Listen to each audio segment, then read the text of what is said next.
Hey, we back at it, man. Happy Sunday today. Both Sides of the Game podcast, episode 5. We got another special guest, another legend. Yes, from indeed. Jamaica, Queens. Say that again, man. From Jamaica, Queens. Yes. Whoa. You know what I'm saying? Yes, sir. It's a lot of Jamaica, Queens people been around me the last like 2-3 weeks. It's kind of cool though. I love y'all. Okay. Jamaica, Queens, man. Great high school coach, legendary AAU coach, attended John C. Smith, and he's a Kappa man. Ooh. And I had to bring it up because Coach Carey was. Shout out to Coach CJ, man. Appreciate that, bro. Very, very, very blessed to have you on the show today, man. Appreciate that. I thank you guys for giving me an opportunity to share my journey. A lot of the new young folk just know me from the ladies' side of the game because I've done that for a good little while. Right. But I started out on the men's side, right, boys and whatnot.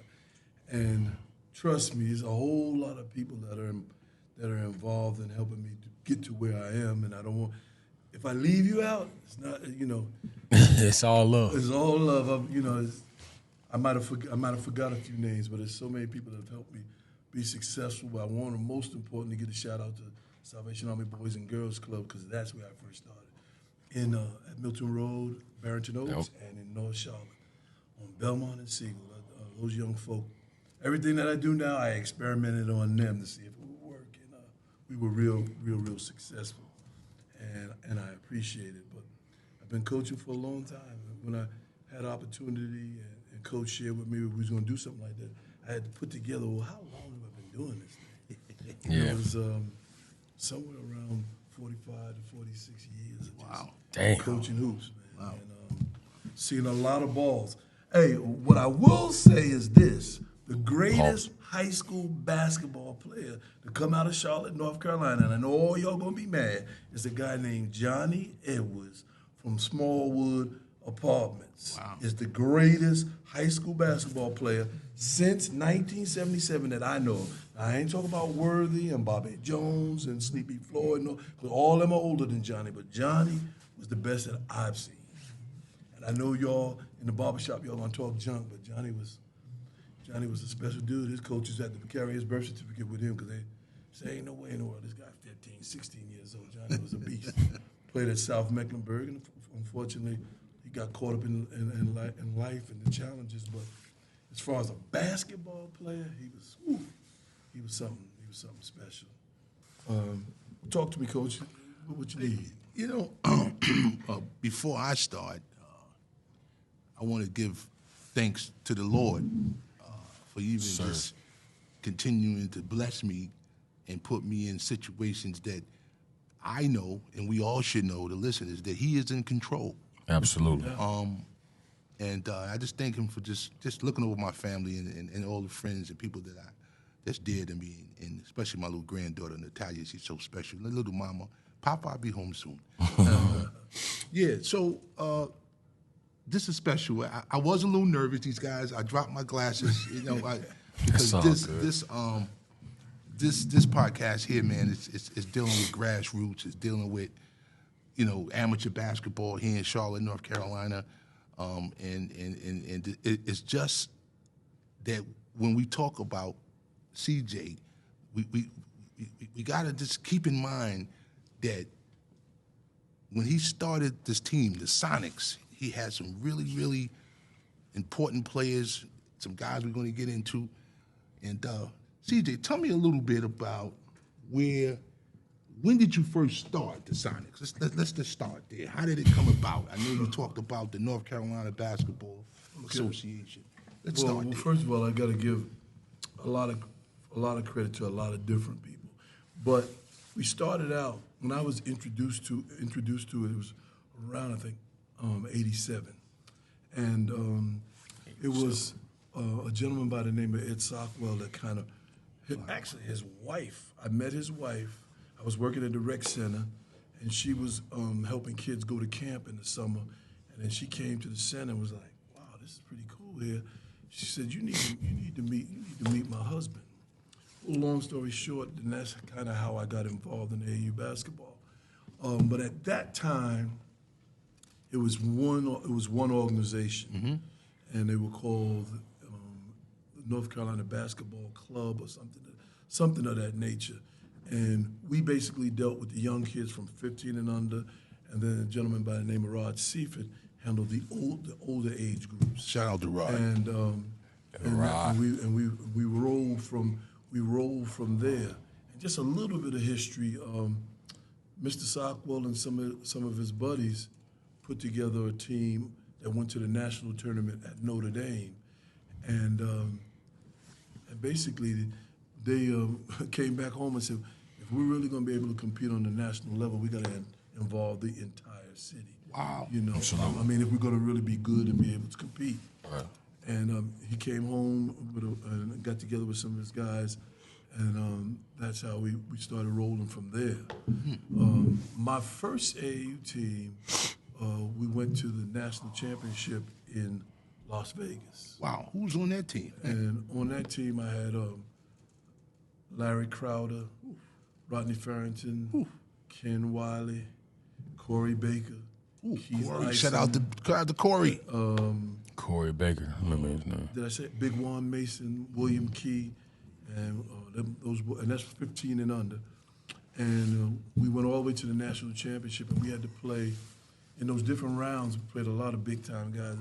We had to play. Anthony Peeler had a team. He played on a team out of Missouri, but ultimately in the national championship we played a team out of Memphis YMCA, and we fell behind and they got us.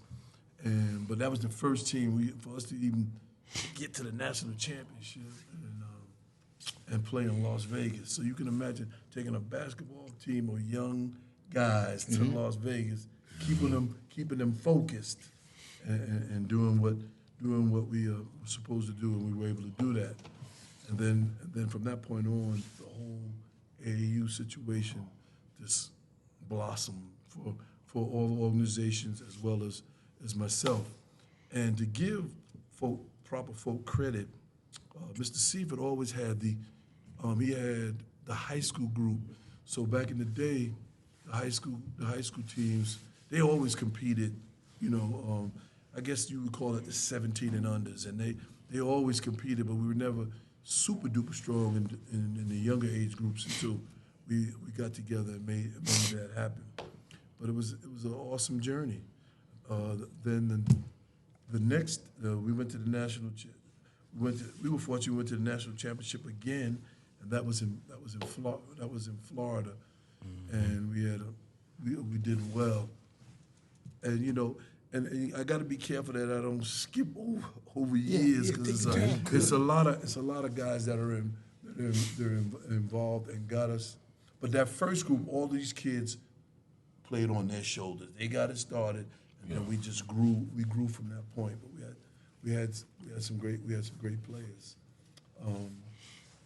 Then I had another group that Mario Hansen was on. They went to the national championship, and we played against Damon Bailey and Montrose and all those guys, and we went to the national championship with them, and we played in Seattle, Washington. Played them in the national championship, and they beat us by one. One of our boys, and we still give him hell about this to this day. He comes down on a break. Now we have an opportunity to win the game. Right? He comes down on the break and wants to do a 360. He does a 360. Boom! It goes off the back of the rim and up to the sky. And we were looking at him like, "Yo, dog, what's up?" And so we always give him a hard time about that. But that was a great run. It's just laid it in, right? Right, just laid it in. We tried to get this thing, but that was a great run. And on that team, like I said, Mario Hansen was on there, and Marcus Talley, and we had some great guys playing. Like Mario, his son's a big time player now at Chambers. Wow. I know you talking. Yeah, I knew it sounded familiar. Yeah.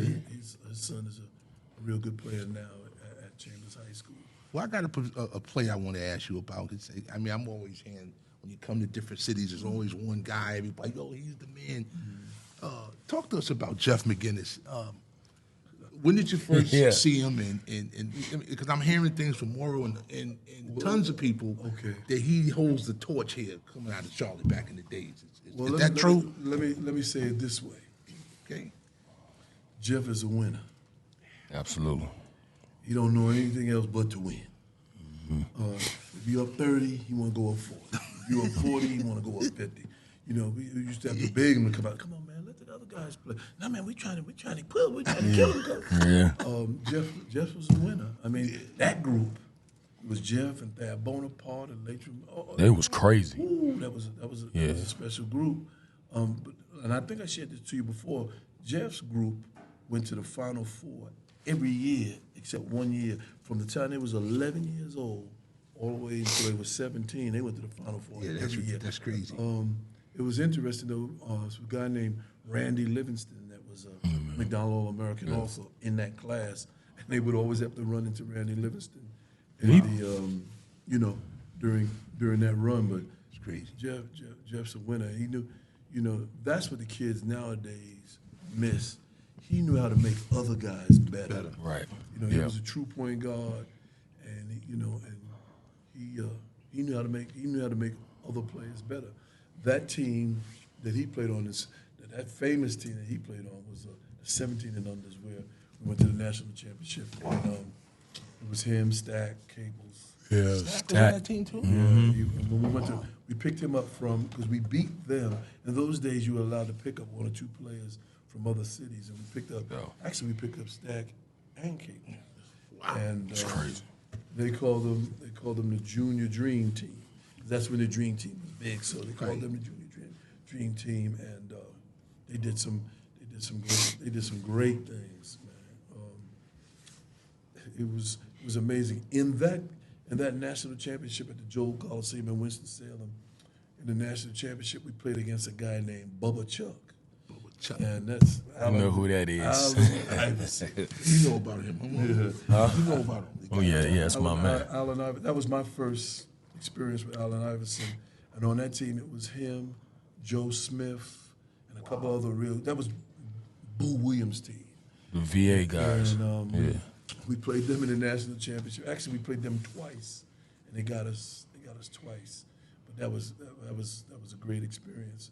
Then we played them again at this. Bob Gibbons had this big thing up in Hickory, and we played him the next week, and he got us the next week too. But he was special. We lost to them in the national championship by one point.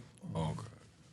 But that was a great experience. But this whole basketball journey in Charlotte was special for me. We were able to take some kids and show them a different side of life and different, just a whole different environment. Because in those days, the kids didn't really want to come home. If you could pick them up, and they want to keep winning and winning and play and play and play. There was no PlayStations and all that kind of stuff. It was straight hooping. Let's go play. Facts. And then when's the next tournament? So that was a great experience. Well, I guess being both of you guys are sitting here, how did the Nets come? Like from the Sonics to the Nets, how did that revolve? Yeah, Coach Curry wanted us to ask you that. He told us. He said, "Ask CJ that." It's another big question, man. Yeah, because I never knew that. I never knew how that changed. Okay, well, let's say this: we had the Charlotte Sonics, and then at some point we let's say merged and changed, and we became the Nets. Okay. Now you know how life is. Sometimes you have disagreements. Right. Yeah. And a company goes one way and another company goes another way. So being that this is a great, wholesome podcast, we'll say the two companies decided that they wanted to do their own thing. And the Nets and the Sonics got together to keep the tradition going. It's just one of those things. I guess sometimes you don't agree on certain things, and you've got a way that you would like to do something, and another organization has another way of wanting to do something. But what it did do, it created a tremendous rivalry. The rivalry between the Nets, the Royals. Mm-hmm. It was a great group that came out of Concord that That was real good. Of course, the Raleigh-Durham area was strong. With Donald Williams and all those guys out of Cary, North Carolina. And one thing I will say that a lot of the other organizations that we played with or against on the national level, they took their whole state and made a team. Wow. And one thing I will say about here, a lot of the guys felt that we don't need to use the whole state. We got enough real good ballers right here in the Charlotte and surrounding areas. True. So we never, like the stuff that you see now where Cat put, it was unheard of for you living in Charlotte and you go play for Greensboro, or you go play for Winston, or you go play, that ain't happening. And then, because we had enough people right here in town. But a lot of those, like Arkansas Wings and all those different organizations, they might recruit the whole state, meet on a weekend, practice, and then go to a tournament. We never did that. We stayed within our circles, within our circle. So that's the crux of it. I mean, you have some more detail, but I don't think that's necessary at this time. You guys are doing a great thing, and we're not going to be in a hater situation. No, we ain't doing that. No, we ain't doing We ain't that. doing no Cat Williams. We ain't doing that. We ain't doing that. But we're going to get to the bottom of it. That's for sure.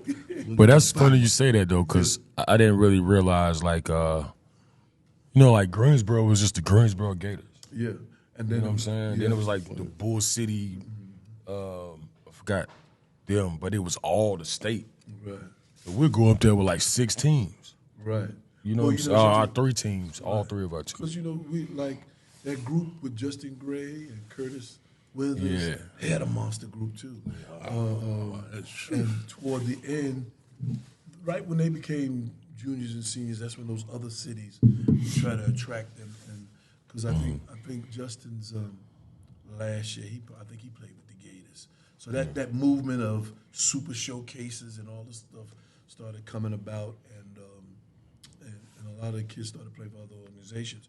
One thing I will say, in credit to AAU, a lot of times AAU gets the blame for a lot of this crazy stuff that sometimes goes on in summer ball. Right. But AAU doesn't have anything to do with that. A lot of times folk think that's either, we used to call it, not used to, we call it sneaker ball. Right. A lot of those tournaments are run by different sneaker organizations, and it's in order to run an AAU tournament, you got to be sanctioned and all that kind of stuff. Right, So, there's rules and regulations. yeah, so, but a lot of times, because I remember one time I talked with Mr. Seaman, and he was telling me that they had to get attorneys and things to represent them, because when stuff goes crazy at them tournaments, Right. and they say it's AAU and it's not AAU, people want to sue folk, and so they had to make sure that they got attorneys to handle all some of that madness.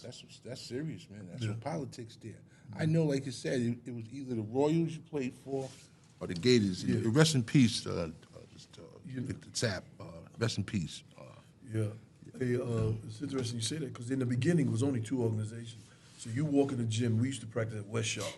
Right. You walk in the gym, it might be 100 kids there, and you have a number taped on your thigh, and you practice, and out of them 100, you might get, you had to pick 15. Wow. And then, it was deep, because like I said, it was only 2 organizations. So, but it was real competitive, and fortunately, we had some good runs. I think in the 15U, when I did it, I think we had like at least 5 state championships, and I think we went to the national championship at least 4 or 5 times. So it was good, and really the better we made each other get better, But those rivalries was something. And then on the national level, we had to deal with the Arkansas Wings, the Tennessee Travelers, and Boo Williams. But the greatest experience I ever had is when we finally beat the Gauchos in Riverside. It was like You took them down. You took them down? It was like a national championship. We finally beat Dave. What age Dave. That was 17 and under. We played. They had a big tournament at Johnson C. Smith, and we beat the Gauchos. You would have thought it was the national championship. And Dave, boy, he was hot. Boy. Yeah. But the kids, I mean, it was a great experience. And I remember in those days, they had David. He had some good dudes, but on the North Carolina side, you had Rodney Rogers. Oh, yeah. Rodney was a beast. You talk about LeBron, Rodney. Right. Rodney Yeah. was built like LeBron. Left But, hand. and he brought a team out. He played on a team out of the Durham-Raleigh area. But New York, when the Riverside came, they had Malik Sealy.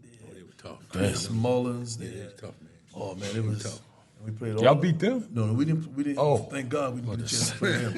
I don't care about them. All I wanted was the gaucho. Yeah. We finally beat the gaucho.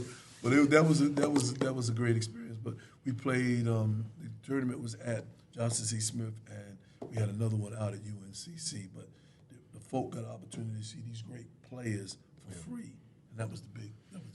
Yeah, beating the Gauchos was Malik big. Sealy, oh That's my tough, God. tough. Oh, Red Autry, who's now the coach at Syracuse, he was on that team. Oh, yeah. He played point for them. Yeah. Yeah, it was some great ball players that came through there. That was a great experience. Coach Ligon wanted me to ask you about, I don't know what he was talking about, but a meeting that y'all had, I guess you, him, Kerry, and maybe Touche at the McDonald's cafeteria. And Langston Words.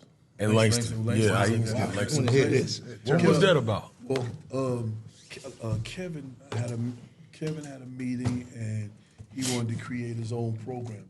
He was going to do it regardless, Yeah. and he wanted to share with us and get an opportunity to merge with him and do it. He had some great ideas, and he did some great things.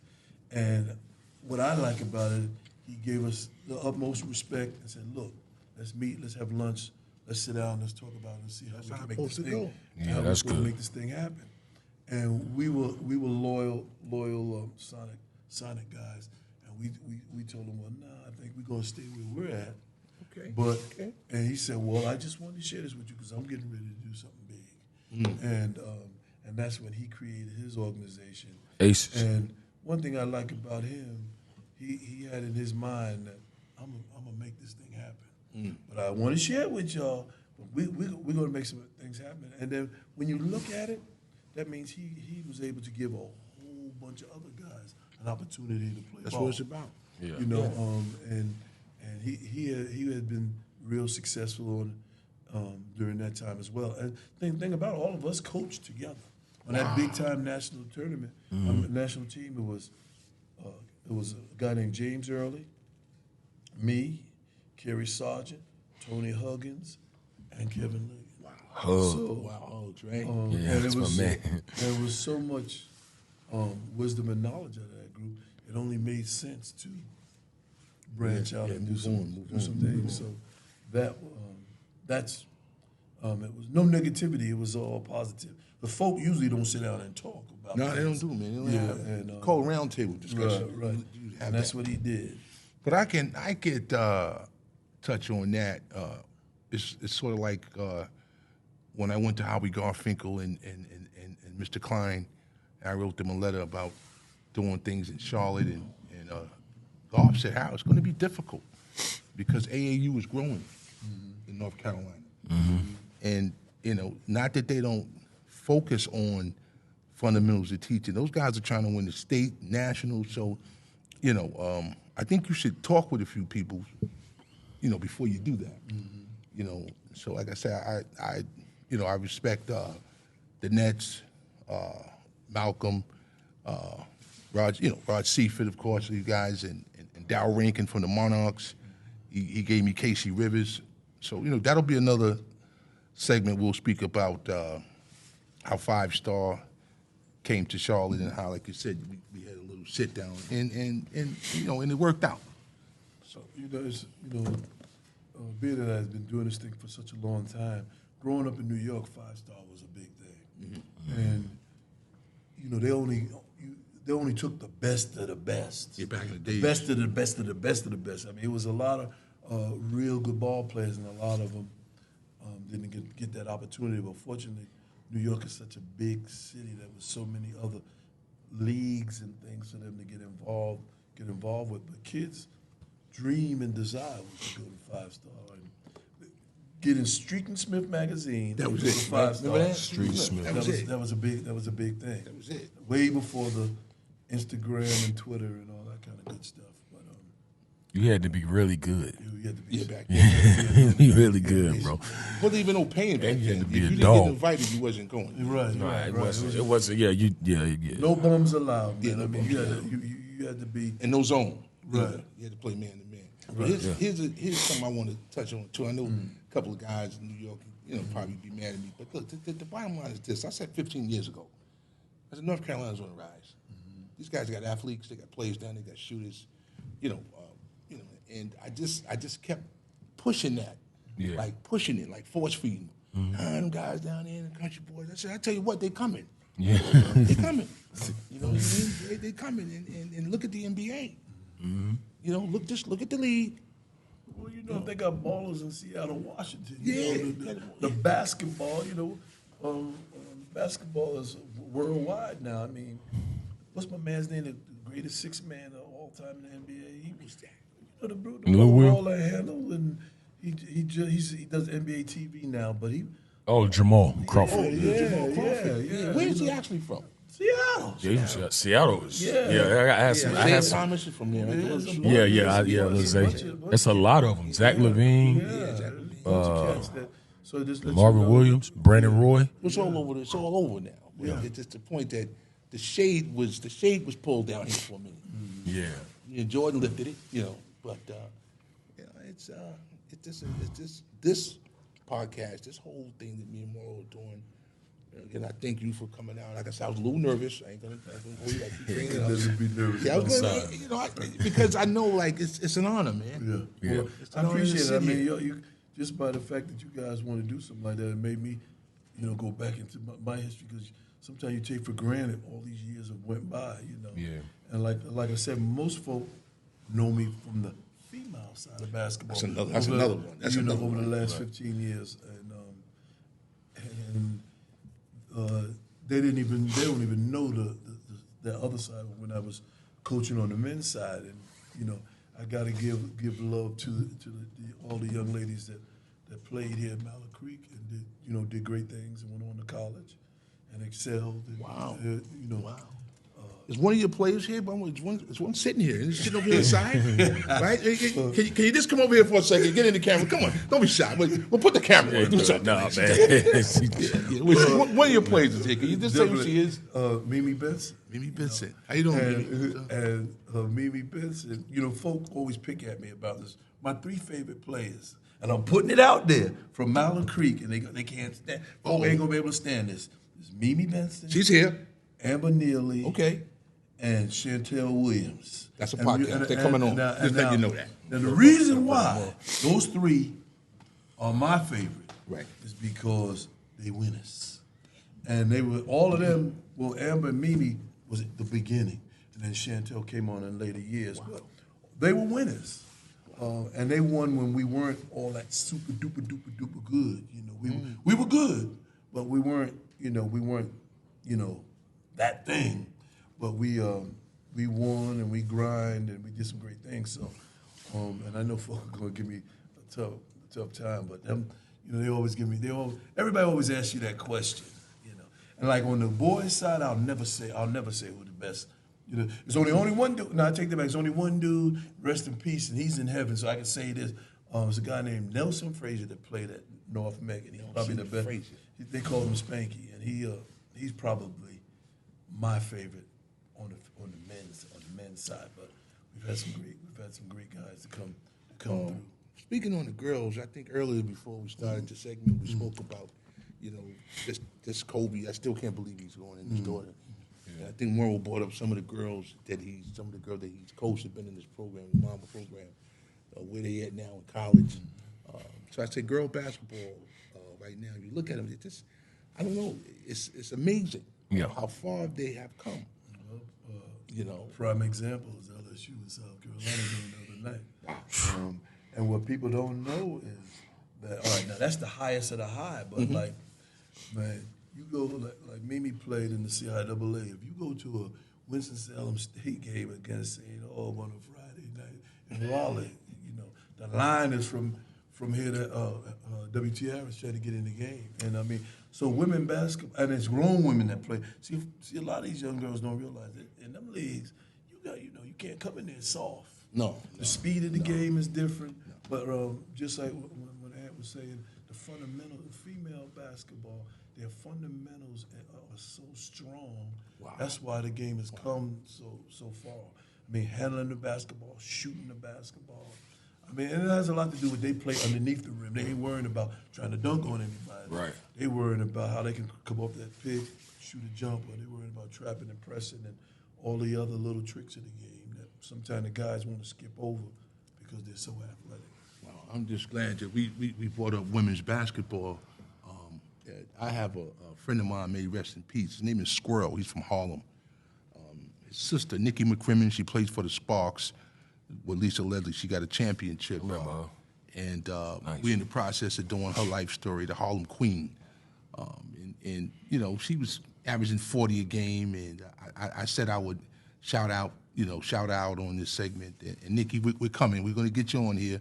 Morrow said he's going to get you on here. We want to talk to you. I remember her. She was nice. Women's basketball, man, it's just it's growing, man. Come on, you're the man here in town. We're hearing here, man. Come on, you're the man here, man. Hey, come on. I'm done, bro. I've passed the torch, but ladies basketball has come a long way. Yeah. And it's a lot of folk here locally that are doing some great things to really put the ladies out there. And also, what's happening now is women play basketball 12 months a year now. You know, it's not just high school and then they go chill. You know, they're playing spring and summer just like everybody else. So that's why they're getting so good. Well, I got two more questions for you. I think Morrow's got a little clipboard he got in his mind. He wanted to run by you. How do you feel about amateur basketball now in the state? Just period overall. How do you feel about it? You know, the levels that it's grown and how do you feel about it? Like, what do you think? Is it good or give me a little. Well, what I feel is the talent, the young guys and girls are tremendously talented. But the thing that I worry about the most is to win. To win at a high level, everybody got to play together, you know. And what I watch sometimes is that sometimes they're not willing to sacrifice. If asked the man, why can't we just get on his shoulder, play our role to get the big goal, which is to win the conference or the championship or whatever. But then a lot of times they would hate on him because he's the man instead of, you know, let's all get together to make these things. Yeah. So my biggest concern is, we talked about Touche earlier. They wanted to win. They didn't care who. If it's your night, it's your night. If it's your night, it's your night. But we want to win. We want to get to that ultimate goal, and that's what bothers me the most. Is it's a lot of talent, but the guys aren't willing to, in my opinion, to look at the bigger goal and what it takes to win. Now there's a few teams in town that are buying in, but the Myers Parks and they're pretty good. Yeah, they're pretty good. And and North and Chambers and different places.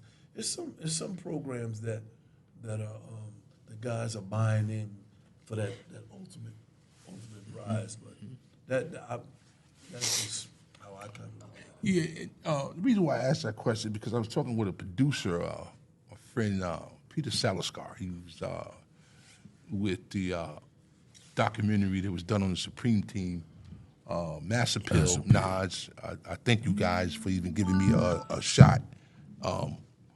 The Compton Magic, they're in the process of doing a documentary about the funding from the sneaker companies, that whole overall thing with the Compton Magic, how the sneaker companies were putting money into certain programs and things like that there.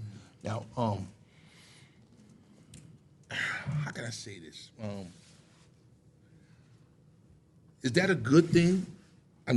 You'll probably say yes. Or sometimes is it just a little bit too much? I think if it's managed properly, it could be a good thing. Right. I mean, anytime that you can help kids travel all over the country and see different things in life, it's a positive. It's just that it's got to be managed. I mean, you got to have some good, honest people running. You don't want to be in a situation where you're buying kids. That's why I put that out there.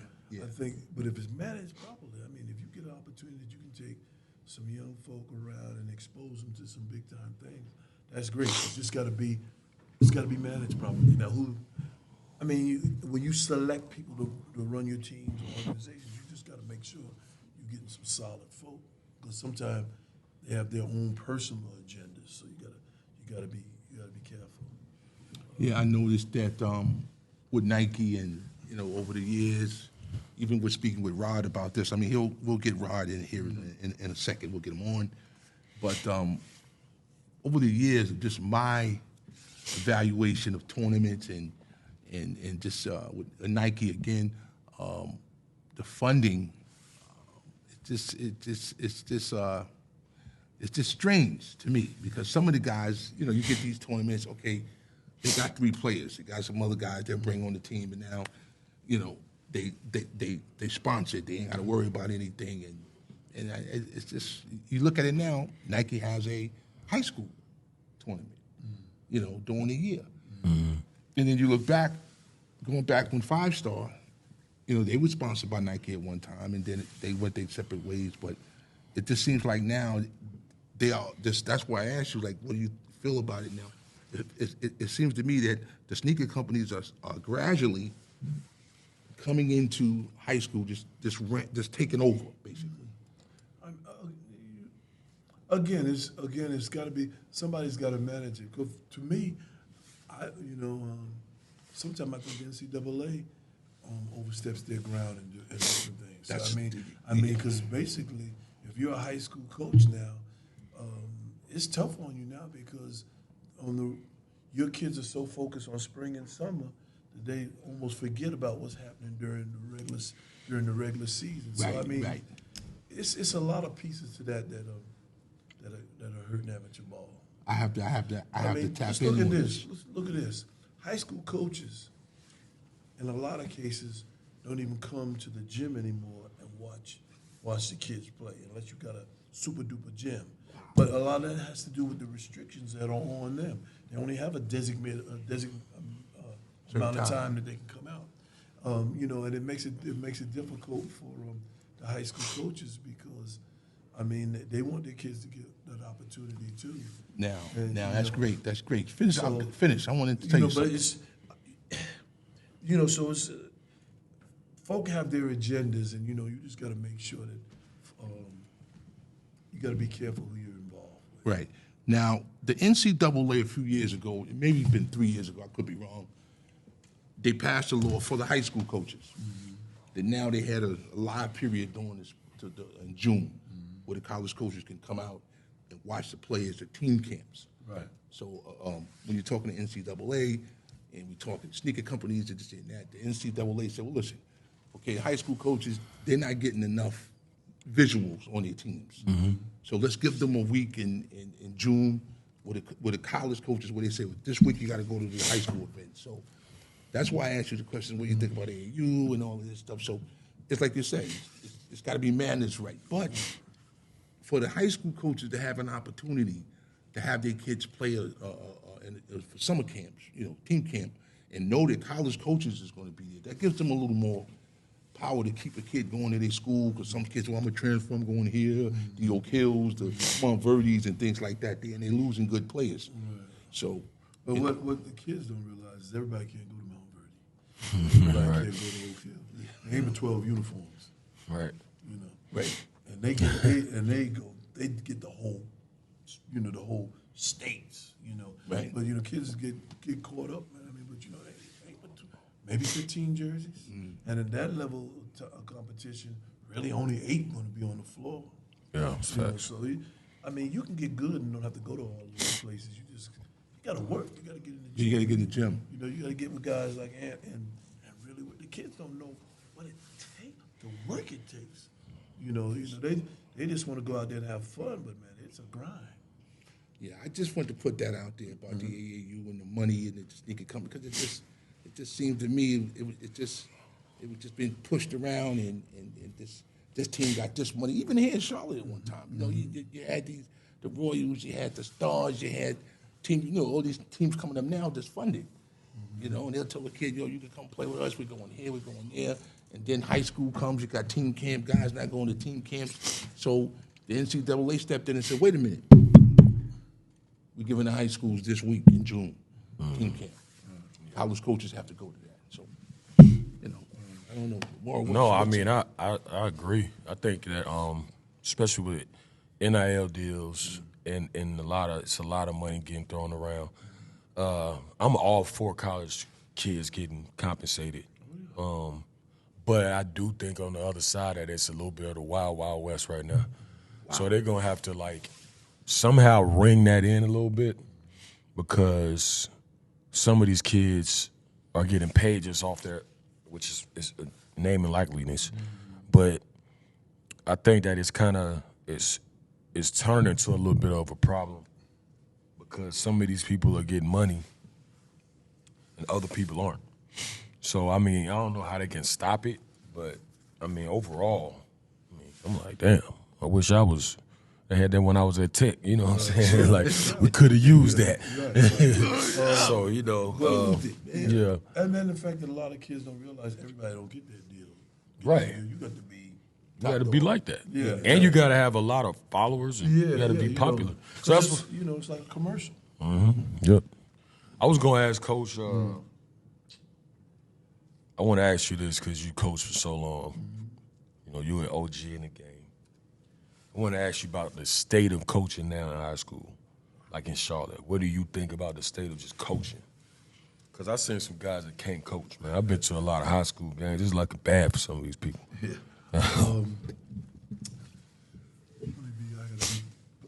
Politically correct. No, you don't. Because I ain't hate on.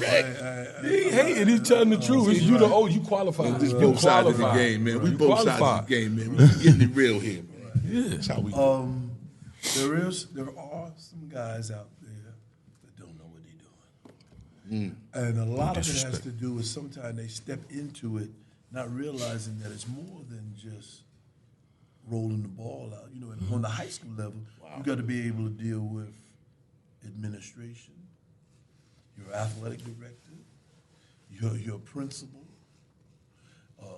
pregame meals, who's going to drive the bus. There's a lot of that off the court stuff that. What I want the young guys to do is surround yourself with good people. If it's somebody that can help you, solicit help. You can't do it by yourself. Prime example, if I thought that I could do it all by myself, I would have never had Sarge. Sarge brings a whole different perspective to the game, and you've got to be willing to surround yourself with good people if you want to be successful on any level, high school, college, recreation, whatever the case may be. It's Kerry Sargent, by the way. And you gotta always wanna learn. I mean, because I might be able to learn something. I go to your games, watch you. I can get something from you. Yes. You gotta be willing. You look at your high school coach, right? He's probably got about 4 books this big of plays and things that he learned. I remember sitting in on a meeting and he talks about stuff that Dean Smith did. So he brought a lot of that concept to his high school level. But you gotta open up your mind to be able to see what's happening. I went to a girls' game yesterday. Queens College played North Alabama, and I still watch what people do, and I watched North Alabama run this weave, and they had designated players that would come in, set screens, and different things. I mean, it's the same weave that people were doing 50 years ago, but it's it has now. The players are a little bit more skilled, so they have a lot more options to it. But I mean, you got to be willing. You got to be willing to learn. I think some of the guys don't. They feel threatened or something if somebody wants to help them. So my thing is, young coaches out there, bring some people in that can help you. That's right. I know you want to protect the turf, and you'll know what's right for your program. You just got to be willing to be open-minded to help.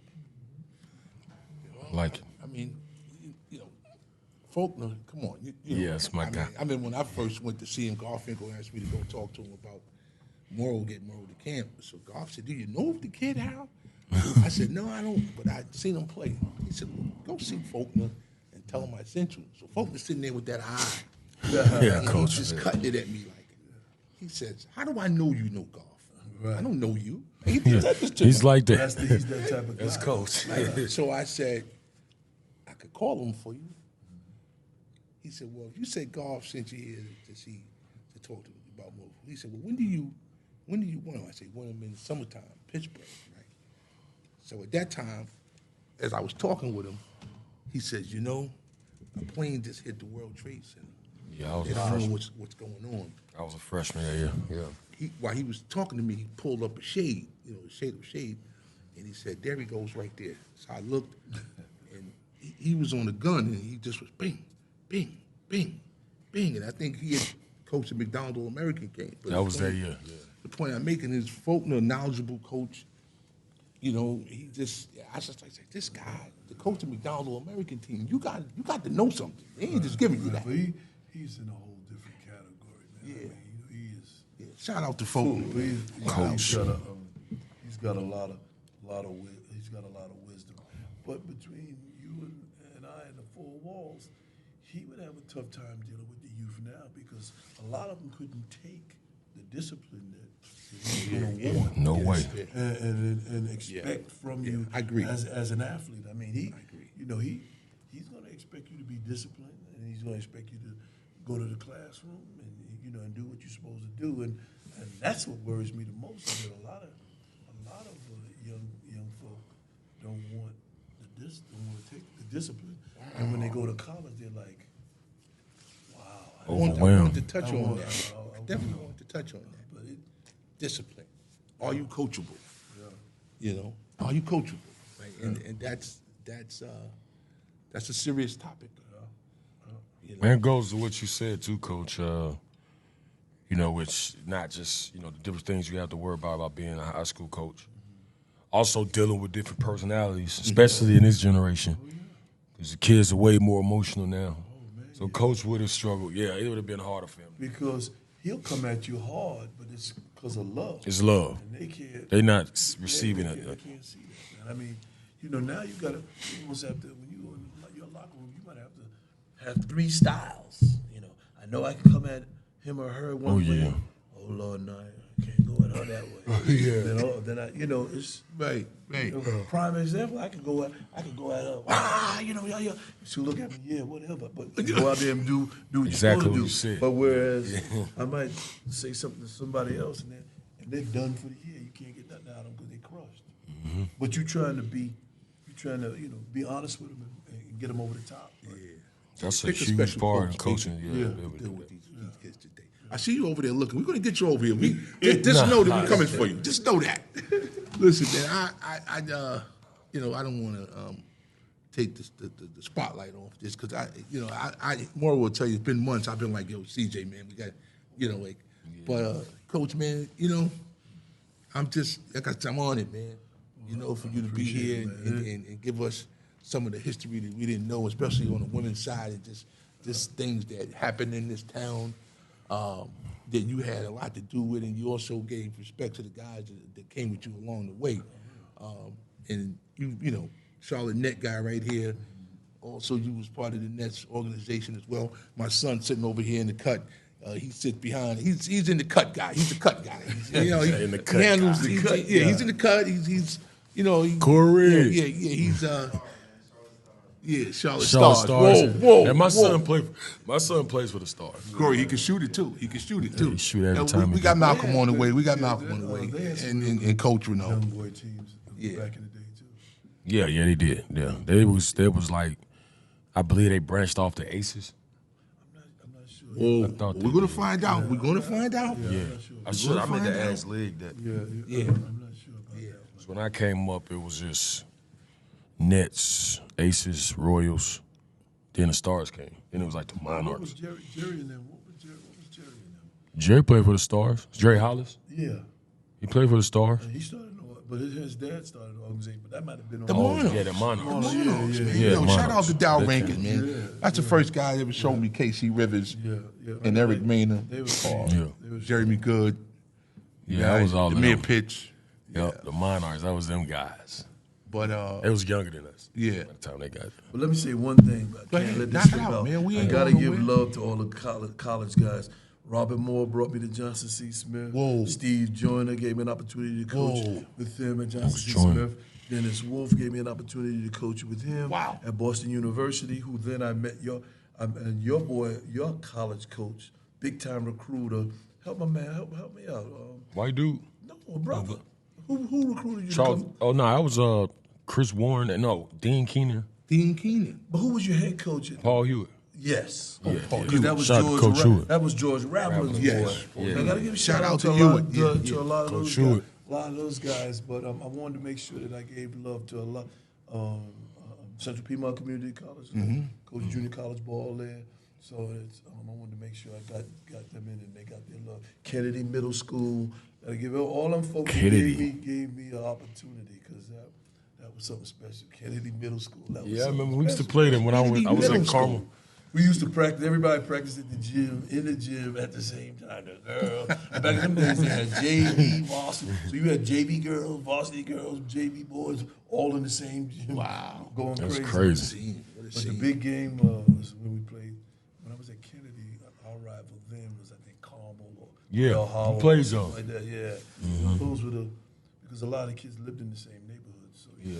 You coach college too. You yeah, college. that's what I'm saying. Wow. Well, I was, like I said, You yeah, was in there. I had to give Coach Moore and Coach Joyner their love because they gave me a chance to, because folk didn't know that, in Division II basketball, you go to Division II, you go to NCAA too. They have a special tournament for NCAA Division II. didn't know And I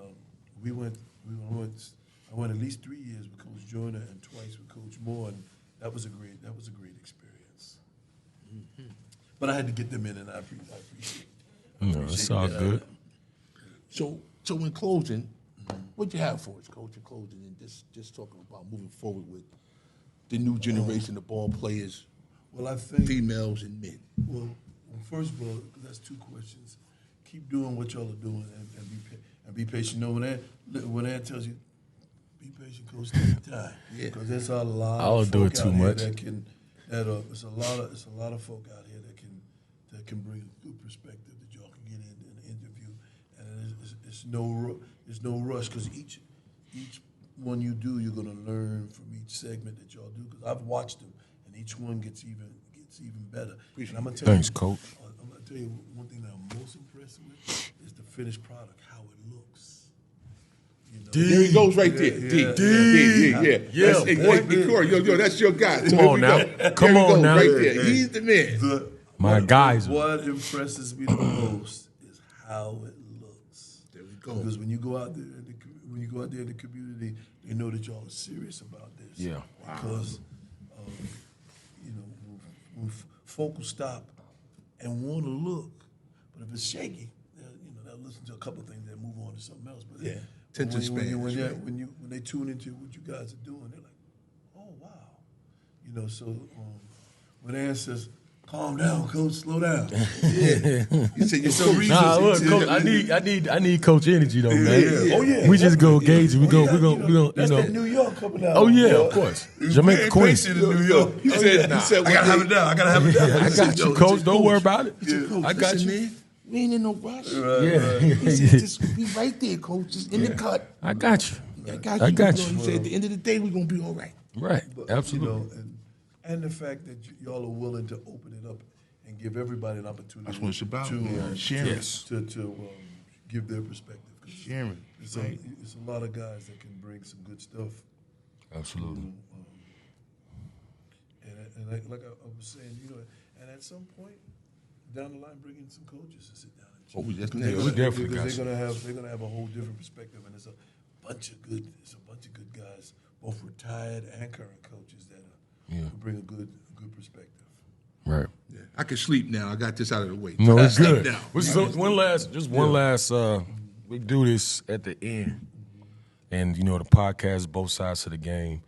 But our last segment is, I know you said you was hanging it up in terms of coaching, but we do this segment called Both Sides of the Business.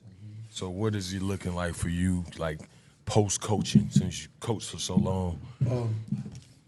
Well, for me, the thing about it is I still love the game. Right. And I think probably like what I'm doing now is, maybe do some type of consulting and maybe help younger coaches that are willing to, They need it. take some of the wisdom that I bring, and I think a lot of the young coaches are brilliant in reference to the X and the O's and things of that nature. But sometimes it's just people skills or whatever or patience, you know.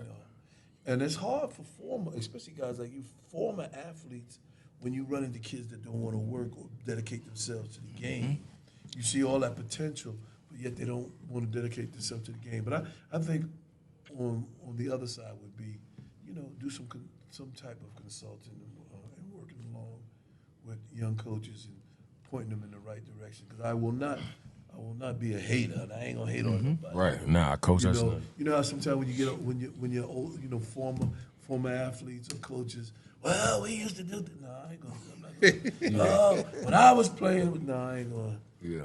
I ain't gonna miss. I ain't gonna be like Charles. Charles be killing current players. Oh, he's a bum. Barkley's out of control. Yeah. Barkley's out of control. But I love his honesty. But sometimes you gotta tune it up a little bit. Yeah, Stephen A's the same way. Yeah. Stephen A. Smith, he gets a little carried away. Back on his. I don't want to go there, Stephen. I don't want you to call me, but Stephen A. Smith, I'm just telling you. You gonna go after you? He's homeboy, man. You gonna go after you? Yeah. I'm waiting on you. Y'all got that Queens connection. I'm here, man. I'm the South Side. You on the North Side. You on the North Side. We here, We're man. gonna get Stephen A. on the show. That's that's the direction I would go. Okay. But That's the game is in good hands, man. We just anytime we can grab somebody and keep continuing to point them in the right direction. That's we're right. gonna That's be right. all right. That's right.